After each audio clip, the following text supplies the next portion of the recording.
স্বাগত।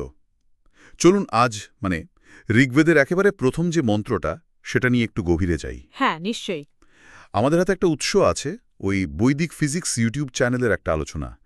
সেখানে এই মন্ত্রের আধ্যাত্মিক মানেটা নিয়ে বেশ কথা বলা হয়েছে। তো আমরা দেখব এই উৎস পরমাত্মা বা ঈশ্বরকে কিভাবে ব্যাখ্যা করছে, আর এই মন্ত্রের আসল গুরুত্বটা কোথায়। শুরু করা যাক তাহলে। হ্যাঁ, চলুন। বিষয়টা কিন্তু সত্যিই ভাবার মতো, কারণ এখানে শুধু ধর্মের দিক থেকে দেখা হয়নি। তাই? হ্যাঁ, বরং সৃষ্টির গঠন, জীবনের মানে, সেগুলোর সাথে ঈশ্বরকে মেলানোর একটা চেষ্টা হয়েছে উৎসটিতে। ও আচ্ছা, উৎসটা শুরুই করছে একটা বেশ অন্যরকম কথা দিয়ে। বলছে ঋগ্বেদের প্রথম মন্ত্রে যে অগ্নি শব্দটা আছে, হ্যাঁ, অগ্নি। সেটা নাকি শুধু আমরা যে আগুন দেখি তা নয়, বরং পরমাত্মা, পরমাত্মা, ঠিক। যিনি পুরো সৃষ্টিটাকে চালান। যেমন জীবাত্মা আমাদের শরীরটা চালায়, তেমন। এটা তো বেশ ইন্টারেস্টিং লাগছে। উৎস কিভাবে ব্যাখ্যা করছে এটা? আসলে উৎস বলছে অগ্নি মানে যিনি শুরু করেন, যিনি পথ দেখান, সৃষ্টির মূল শক্তি। আচ্ছা। আর তাকে পুরোহিতও বলা হয়েছে, কিন্তু মন্দিরের পুরোহিত নন কিন্তু। ওহ, তাহলে উৎস অনুযায়ী এর মানে হল তিনি সবসময় আমাদের সামনে আছেন, একদম কাছে, সব কিছুর ভেতরে, সবখানে, কণা থেকে শুরু করে। হ্যাঁ, কণা থেকে একদম বৃহৎ সৃষ্টি পর্যন্ত সবেতেই তার উপস্থিতি। উৎস আরও একটা জরুরি কথা বলছে। কি সেটা? যে এই সৃষ্টিটা ঈশ্বর বানিয়েছেন জীবাত্মার ভালোর জন্য, যাতে সেটা ভোগ করতে পারে, ব্যবহার করতে পারে, আচ্ছা। আর শেষমেশ মুক্তি বা মোক্ষ পেতে পারে।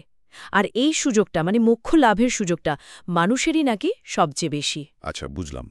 তাহলে ঈশ্বর শুধু চালক বা পথদর্শক নন, তাকে দেবও বলা হয়েছে। হ্যাঁ।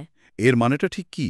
দেব যার মধ্যে দিব্য গুণ আছে, এই রকম আর কি। দিব্যগুণ যেমন? উৎস বলছে, ধরুন এই যে এত আলো আমরা দেখি, সূর্য, চাঁদ, তারা, এগুলোর মূল উৎস নাকি তিনি। তার আলো থেকেই সব। বাহ, নাকি হাত পায়েরও দরকার হয় না? না, কারণ তিনি তো এমনিতেই সব জায়গায় আছেন, তাই না? দরকার কি? ঠিক। এরপর উৎস বলছে তিনি হোতা, দাতা, আবার রত্নধাতমম, সবথেকে দামি জিনিসের ধারক। এই দুটো একটু খুলে বলুন না। হ্যাঁ, হোতা যিনি দেন, খুব সহজ। তিনিই তো সব দেন। এই যে সৃষ্টি, আমাদের শরীর, আমরা যা কাজ করি তার ফল, কর্মফল। হ্যাঁ, কর্মফল। কিন্তু মজার ব্যাপার হলো, উৎস বলছে তিনি এসব দিয়ে বিনিময়ে কিচ্ছু চান না। কিচ্ছু চান না? আমরা যে এত পুজো করি, প্রদীপ দেখাই, ভোগ দিই। উৎস বলছে ওগুলো আসলে আমাদের নিজেদের কল্পনা, ঈশ্বরের ওসবের প্রয়োজন নেই। ও আচ্ছা। আর রত্নধাতমম? সেটার মানে হল জগতের যা কিছু মূল্যবান, যত সম্পদ, সবই আসলে তারই জিনিস। আমাদের কিছুই নয়। আমরা মানুষরা শুধু সেগুলোর রূপ বদলাই, ব্যবহার করি। এই ভাবনাটা বুঝলেন তো, আমাদের ভেতরের যে অহংকার, সেটা কমাতে সাহায্য করে।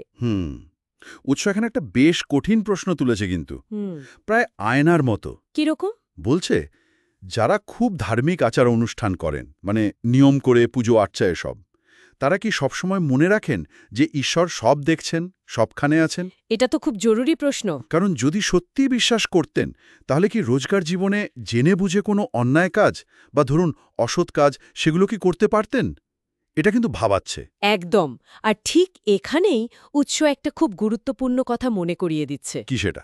যে স্রষ্টাকে জানতে হলে আগে তার সৃষ্টিকে বোঝা দরকার। সৃষ্টিকে বোঝা দরকার? হ্যাঁ, যেমন ধরুন একটা বাড়ি কিনবেন আপনি, আগে তো ভালো করে বাড়িটা দেখবেন, তাই না?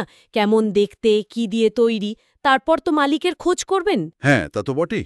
ঠিক তেমনি এই যে বিশাল বিশ্বব্রহ্মাণ্ড, এর নিয়মকানুন, এগুলো ভালো করে না বুঝে যদি সরাসরি ঈশ্বরকে জানতে চাওয়া হয়, উৎস বলছে সেটা একরকম ভুল পথ হতে পারে। ভুল পথ সৃষ্টিকে বাদ দিয়ে শুধু আধ্যাত্মিক জ্ঞান খুঁজতে গেলে লাভের চেয়ে লোকসান হতে পারে, আরও যেন গুলিয়ে যেতে পারে সব, অন্ধকারে হারিয়ে যাওয়ার মতো।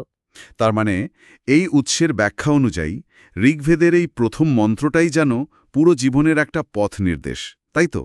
সৃষ্টিকে চেনো, নিজেকে জানো, আর তারপর সেই পরম শক্তিকে জানার চেষ্টা করো, যিনি এই সব কিছুর পেছনে আছেন, স্রষ্টা আর চালক।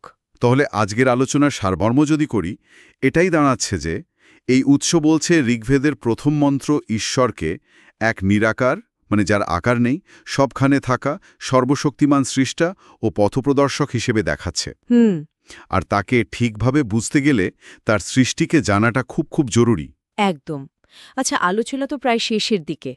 একটা প্রশ্ন রেখে যাই শ্রোতাদের জন্য। বলুন। এই উৎসটা আমাদের যা ভাবাচ্ছে, ঈশ্বরের উপর আমাদের যে বিশ্বাস, সেটা কি শুধু মুখে বলার, বা হয়তো মন্দিরে যাওয়ার সময়েই মনে থাকে, নাকি আমাদের প্রত্যেকটা কাজে, প্রত্যেকটা মুহূর্তে সেটার প্রভাব পড়ে?